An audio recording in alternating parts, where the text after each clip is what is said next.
We are alive. You stay there. Oh, good doggy. Reach into the shadows to discover the unsung heroes among us and bring them into the local spotlight. Fizz Entertainment is like a go-to resource for anybody to go to get talent. I mean, right now I'm focused on the live music aspect of it, weddings and corporate events and private parties. I've gotten inquiries for private dinners, looking for solo piano, looking for violins, looking for, so I'm focused right now on the live music aspect of providing like that kind of entertainment to elevate an event. What we really like to, focus on is like how live music can accentuate or elevate. I know that's like a buzzword right now, is like elevating something, making it memorable. Providing like an accentuation on like an already like cool event, like having something live is like really going to make it stand out. Like different from a DJ, because right now we're not really focusing on DJ services. DJs are awesome too, but the live element is like really something that sets the event apart. Having a live band versus having a DJ at a wedding, like I can almost guarantee that your dance floor with a good band is going to be packed the entire night, which a DJ can do that as well too. But I've also seen DJs that are not like quite understanding the crowd or not understanding what they want, kind of not. They come with one set list, they pay no attention to the audience, and right. With the band there's a much more personal connection to the audience as well. Yeah. And it's kind of like, so it's not like we have a collection of bands and we seek out gigs, it's more the opposite of that. We have events or a room, we kind of act as the curators for that event, for the music, right? So you're always looking for new talent. Yeah, it depends on having the roster to say like, hey, like this, before Fizz Entertainment, I did that through my own company called Sutton Music Co. And I was always think of myself as like trying to create a custom vibe, like a custom energy for the event, and I would so we kind of use the right type of musicians and stuff and the right bands in this instance to bring the right type of energy for the event. So it's not just a one stock. All like, when you get a DJ, it's great, but it's going to be a one type of vibe type of thing. But when you get a live band, it could be pretty much anything. How do you find clients? Usually the clients find us because a lot of times corporate clients are looking for a reputable source because they don't have the time or resources, like their HR person, whoever's in charge of organizing their event, their gala, their whatever it is, their ceremony, cocktail hour, whatever it is. They don't really have the time and resources to search through all the local bands in the area, or maybe they might go on recommendations. Maybe they've seen somebody somewhere and they know that this person is reliable or whatever. But a lot of the times they will seek out an entity that is like that is what we do. Like we curate or we provide a certain level of like quality that is already vetted, that is already like established, that is already have done the events that they're looking to do. And the job doesn't just end up finding a band and putting them on a date either. There's a lot of planning and stuff that goes involved in that to make sure that things run smoothly and to make sure probably, especially when you're it's professional working with artists. Yes. Right? Yeah, for sure. I mean, yeah. And we mentioned in another episode what it takes to kind of be on that roster or like get those events, and like you guys can watch the other episode because we kind of diving deep on that. But like the artists that we do have on the roster, they're like tried and true, and like we know that we can send this band out. Dependable. It is going to be dependable and is going to be reliable and is going to represent the Fizz Entertainment, like what we represent as like quality and like going to just deliver and exceed expectations, like because that's the goal, is to make sure that the client is completely happy and work through all the kinks. Like, so for me, I'm the point of contact for the client. They're going to work through me and they're going to give me all the details. This is how many people there are going to be. This is the kind of event this is and what vibe we're looking for. So based on my roster, I'm like, okay, this particular band, let me see if they're available. And they can do this event, and I give the band all the details they need, Mm-hmm. and send them out so that they're prepared. They don't have to go to the client, ask a zillion questions. All of those things are right there for them. So it's like a white glove sort of thing. Like you have me or Andy, who's like what I like to call. I actually like to like call myself the music connection expert or music connection like liaison or like music connection, specialist or something like that. Mm-hmm. Because that's kind of what I do is like connect the music. Like that's our jobs. And so that's kind of what we do, and like we aim to have a roster that is like the highest quality. So Are there any holes that you have in your roster? Like you keep getting requests for this certain feel or this type of thing, and I really wish we could find someone that does this.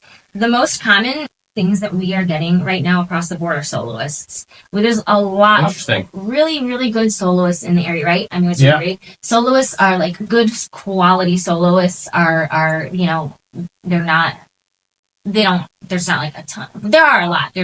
But there's a lot of opportunity for a soloist, you're saying? There's definitely a lot of opportunity for soloists. There's a lot of opportunity for, I would say, string players too. Oh, Like yeah. string Oh, I bet. quartets for like Yeah. weddings are really popular right now. There's actually not that many. Like we would always love to have more string connections. Sweet. I know a few in Chicago that I work through. There's a couple in Northwest Indiana, but they're always so booked because they're always so like in demand. String players, horn players are always like great because we have bands that have horn sections, and like you can upgrade to have that horn section. Which, by the way, that's a big one for weddings and corporate events to like have a horn section to really like enhance the sound. Horn players are always great to know as well. So like I had put on Facebook a while ago, on my page asking like, hey, if you're a horn player, like, reach out to me. Like I have my rosters, like people that I can reach out to go to. We kind of like go down the list and, ask if they're available, put you on gigs and stuff. And, like Andy said, he's been doing this for a really long time. He's actually been doing this longer than I have. So he has actually a way bigger, I think I have a big network of musicians, at least I think so, but Andy's network is like massive. So between the two of us, like, How'd you guys meet? how did we meet? I mean, we've known each other for a long time through the music scene, Okay. Last year I had reached out about, doing some Jesse and the Fizz gigs, and Yeah, he The was kind of available. Fizz gig. Fizz gig. Uh-huh. Well, because actually it was kind of perfect because I was looking for a drummer, and so he was available, and I'm like, oh, great. So then, I mean, obviously Andy has a really great reputation. He's an amazing drummer, and which you'll see during the live portion of our other episode that we did. He's a great drummer, and he's super versatile, and like, so it was kind of perfect because it just happened, like it worked out. And then, he has already been involved in doing bookings for things and managing the bookings for a couple different venues, like providing talent for restaurants and stuff, which I was starting to get into that as well. So we both kind of like, So it's like you're running in the same direction that you went to the left, and you're like, oh, how about we run together? I want to provide work for musician giggers and jobbers. That's like kind of my priority, and I think Fizz Entertainment could definitely expand to have that. Or like he said, I actually work in a band that has like it's like a hybrid band with also like a onstage like DJ supplementation sort of thing.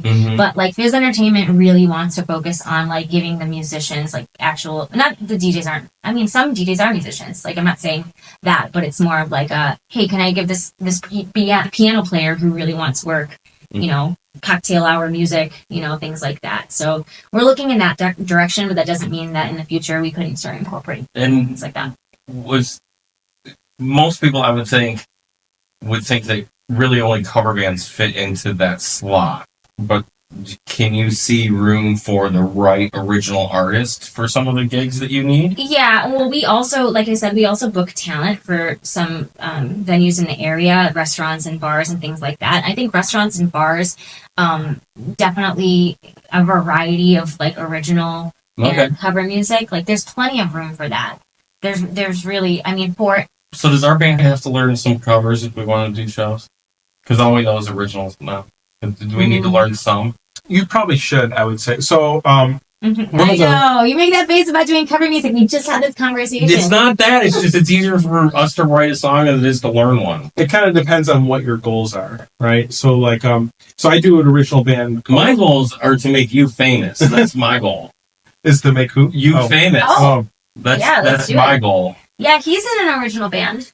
Yeah, I do Stop, Drop, Rewind. I know we talked about that over the phone as well. And that has that's been kind of blowing up because of TikTok and stuff the past couple of years. And we do hybrid gigs as well.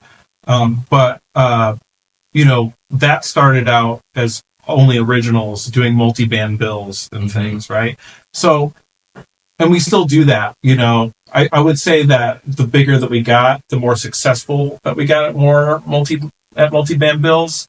I think doing original gigs is important to hone your craft a little bit. Mm-hmm. And I think those guys would say the same thing if they're watching it, is once we started transitioning to doing that, it just makes your songwriting better. It makes you understand like how to, because when you're playing a gig, like we talked about the earlier episode, like you want to use your music to affect a crowd, right? So no matter if it's original music or cover music, it really shouldn't matter, right? You should be able to affect a crowd with your music and use your music to bring those highs up, bring the lows up, depending on your scale, right? It shouldn't matter if it's original music or cover music, right? If you can affect a crowd with it, you know how to do a performance, it doesn't matter. You know what I mean? And so a couple of the venues I book, and that's kind of the MO, is like, it doesn't really matter if it's original cover music as long as Do you move me? Yeah, as long as and that's why having us like as a curator is important, because like we have to, the venue owners don't know, we have to be the ones to curate that and decide like, is this going to be a good fit for that crowd, right? Yeah. So again, whether it's original or cover, it shouldn't matter as long as you know how to use it. What cover gigs do help you with, though, is they teach you how to start that process, right? Because the downfall of so many original musicians is they get too attached to their music, and they get too attached to like what they think their music is, or what they think their music should be, or how they think it should be used, right? And you don't get to decide how your music gets to be used. Like the general public decides. You don't decide how anyone hears it. Yeah, you don't decide that. The general public decides that, right? So like if you're going out and doing and putting yourselves in situations where they traditionally only do cover bands, but like you're kind of doing a hybrid system where you do 50% of this, 50% of that, and you judge, you can see how your originals affect, the audience, and know how to throw them in.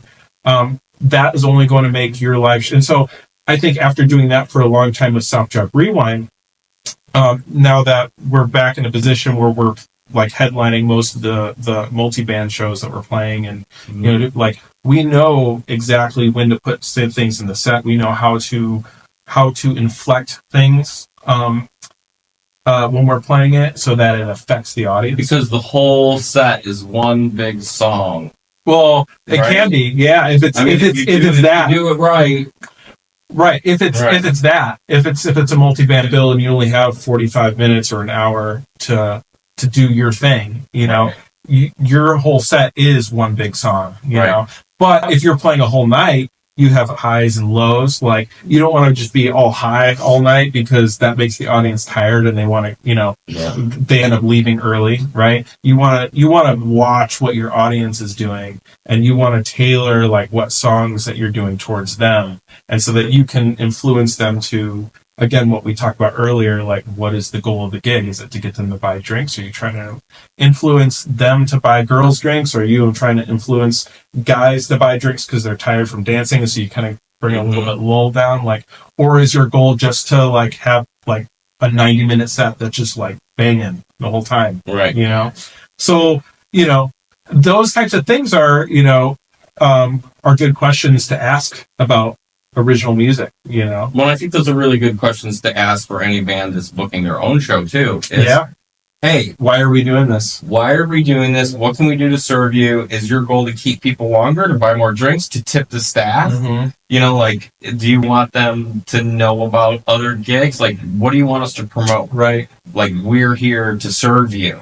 I mean, that's really where joy comes from, and it's really where success comes from, is serving other people. Right. So using your talents in a way where you're flexible enough where you can serve other people. You talk a lot about music and what we're doing, but you are an entertainment company. You chose not to call it Fizz Music. You chose entertainment. So, like, are you looking for unique performers like magicians or comedians, hypnotists, I think fire spinners? I think actually you've taken requests for things like that before. Yeah, I kind of there's been a couple requests. What was the one request from February? Was that a belly dancer? That was a belly dancer. Yeah. That's right. Sure. Yeah, but we weren't, that those types of things. It would be nice to have some of those contexts to fulfill that. But I'm of the same mindset, and I always have been, of like it's always been kind of like musicians and live music first, Yeah, and because that's what we are. Yeah, right? And like what I like a good transition point to talking about, like, because we understand, like, that's why we would make good curators, because we understand the gig. Yeah, we understand like what has to be done in order for that like gig to be successful. So like hiring musicians to be the point of contact to get entertainment is like good, because like you have somebody who understands that. Like, and a lot of times the people who are reaching out from these companies, they just like don't have any idea, like, so we have to remind them, like, hey, just so you know, like, you're hiring a band, so do you have power in this area? Like, we're asking the questions like that because they're like, oh, I didn't even think about that. Oh, right. Let me see, like, do we have power over there? Do you have what surface are we on? Like, we're asking the questions that musicians need to know, because they're all things that we've had to like different situations that we've come across. Both of us have band. I've been a band leader for a long time. Jesse's been a band leader for a really long time. Like, not that long actually. When you're a band leader, like it's your responsibility to take care of everything. Like no matter what comes up. So over the years, you just get to know, like, hey, this is going to happen at some point. Right. Yeah. I know what the fix for this is.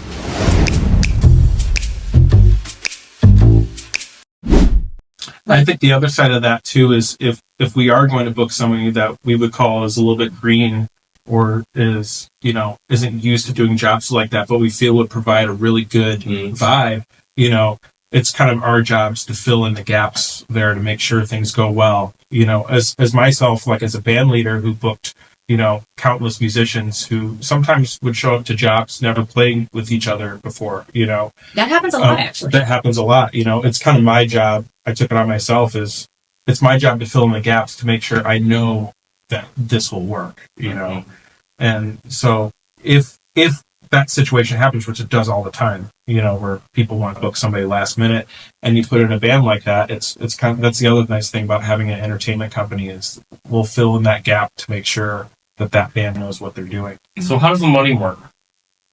So a lot of times it's like a 1099 sort of situation. Well, who pays who? Oh, we would pay them. We pay the bands. Yeah, the client pays us. The client pays you, you pay the band. Okay. And then that's really simple. Yeah. And there's not like a set fee or anything, for money.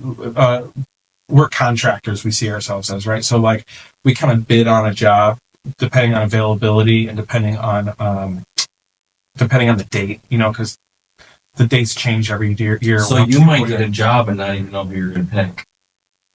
Right. Well, so how it works, a lot of times we pitch bands, which leads us into our next conversation about, like, which we were sort of touching on before, was promotional stuff, like presents, photos, good videos, which I'll give a shout out to my friend, Matt Mellon, who is like also does like podcasts and episodes about like this very thing, about like what does your band need in order to secure these like higher quality gigs. And where can people find Matt Mellon? Everywhere. Mellon Media. He's got a band called the Indigos. He's just click click the link that you see right now. We love you, Matt. He's actually like he's been like, I told him the other day, I was like, he has this kind of company. He has like something similar to this, but he's down in Indy, and like, so we collaborate too. Like, he'll reach out to me, I'll ask him for things or whatever, and like that's really important to have like a solid network of people that we can kind of help each other out. So but yeah, promotional stuff, having a nice video, having good website, having good pictures, helps the client to be able to, because honestly, like we'll get an offer, like we have this day, and I'll see who's available, and okay, this person are available. Here's what best represents them. And if you have like a crappy like iPhone video that's buzzy and grainy and it's loud in the background, like that's not the best representation of what you can offer. Do you know any good studios in Northwest Indiana where you can do any camera work and good music? You know any good studios? Yeah, this place called LiveX Studios in Chesterton. Yeah, I heard of that. Yeah. It's a live content creation studio. They have the whole idea is to have a facelift to your look so that you can get more gigs. They have an awesome, honestly, like I would shoot my promo right there on that stage. Yeah. I don't know if the camera can pan over there or not. It's over there. It's a really awesome setup. They have a house drum kit. They have nice speakers, monitors. They have cameras and lights, and they have a background that you can put any background. It's like a green screen. Like all of that stuff is great.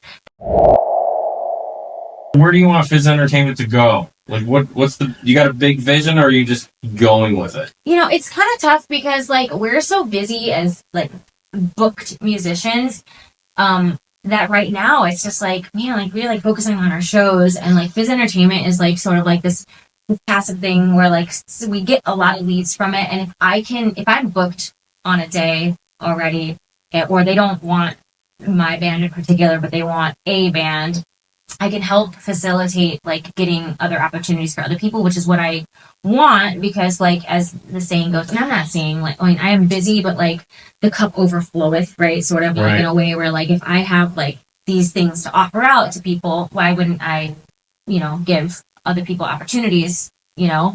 And but right now it's so hard because like we're so busy, like especially in the summer, that it's like, you know, it's like sort of a passive thing right now. That's not to say that like, you know, it will eventually become like a more dedicated thing. But I think right now, part of it, and in order to be good at doing something like that, is having the experience to, for sure, you know, to do it. Because you've seen both sides of it. Yeah. Because like owning and operating and running the business as it is, like that's also just a full-time job too. Right. So like, you know, we're trying to just balance both. We're trying to juggle both, like between like being able to do our own thing plus offer to other people and like give people good gauge and experience, and you know. So you're going to be the best you can be at it and take it as they come and see where it goes. Mm-hmm. We want to keep live music happening. We want it to be successful, and we want places to have live music. Mm-hmm. And so we're going to help grow that as much as we can. That's awesome. See you on the next episode of Local Spotlight. Local Spotlight has been brought to you by LiveXstudios.com. If only there was one site that listed all the concerts, festivals, and every other fun event happening in Northwest Indiana. There is. Visit panoramanow.com. Plan on making memories that last.